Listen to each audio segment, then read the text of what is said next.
Giedriau, šiandien komanda iš tiesų žaidė kaip niekada gražiai ir kas nutiko, tiesiog gal jėgos baigėsi ar kas po 3 kėlinių?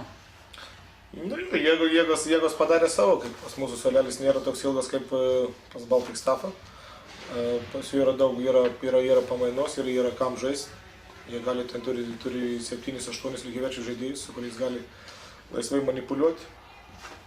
Nu, mes bandėm primesti savo žaidimo braižą, bandėm biškai stabdyti greitą puolimą. Nu, manyčiau, kad mums tas visai neblogai ėjus, o nu, ant galo biškai pritrūkom kūrybinės sėkmės, kelis taškus pabėgo į priekį. Ketvirto kėlinio pradžioje dar įmetė 3 taškį, buvo -8. Mes pradėjom po biškį skubėti, po biškį po vieną žaisti. Nu, ir to pagrindinės priežastys, kol žaidėm kaip komanda, viskas buvo normaliai. Pradeda žaidimas po vieną būti, automatiškai nieko gero nelauk. Po praėjusių varžybų Kailių komanda pažėrė daug kritikos teisėjams. Kaip šį kartą? Šį kartą teisėjams neturiu jokių priekaištų. Ten vienas kitas, ten galim sakyti, iš mano požiūrių sprendimas ar vienai kitai pusiai buvo gal nekoks, bet teisėjimas šiandien už teisėjimą duoda 9 balus. Tai teisėjimas šiandien buvo gan geras. Labai skiriasi nuo praeitos savaitės.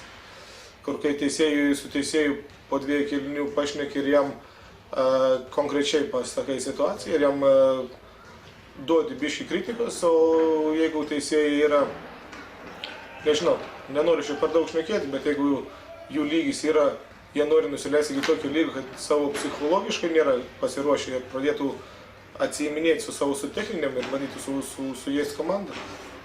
Nu, čia yra jų asmeninis reikalas. Prašysim, kad jie nebeteisėjautų, jeigu tas toliau tęsis. Trumpai grįžtant prie pačios Kailių komandos.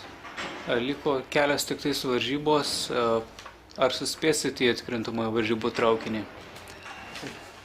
Nu, į tą traukinį, kaip būtų keista, bet turėtumėm spėti, kadangi mes ten apačioje dabar atstovim dėl to gal, kad mes esam dviem varžybom sužaidę už didžiąją dalį komandų.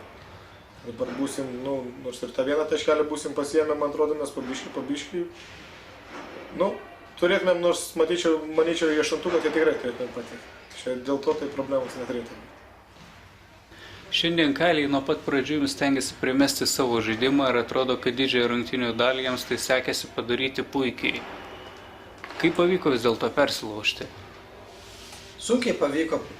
3-4 kėlinį tik perlaužėm žaidimą į savo pusę. Gal pataikymas mūsų vidutiniu, man atrodo, tikrai metėm geriau negu Kailiai metė.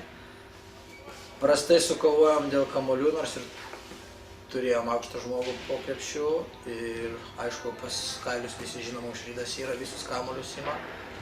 Pralošėm lentą šiandien vienu kamuoliu, bet perlaužti žaidimą pavyko, gal pavyko išbauduoti juos ir pradėjom veržtis daugiau aikštelę ir tik tai nepasiteisino tas, kad baudų visą nepataikėm. Iš 24 baudų 6 baudas pataikėm, tai iš tikrųjų buvo baisi, toks planas buvo veržtis, kad bauduotų ar taškai su bauda.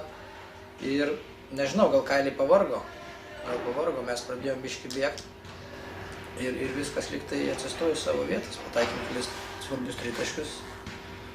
Nu, tai padėjo. Ar galima būtų Baltic Staff komandą pavadinti šiuo metu stipriausia lygoje?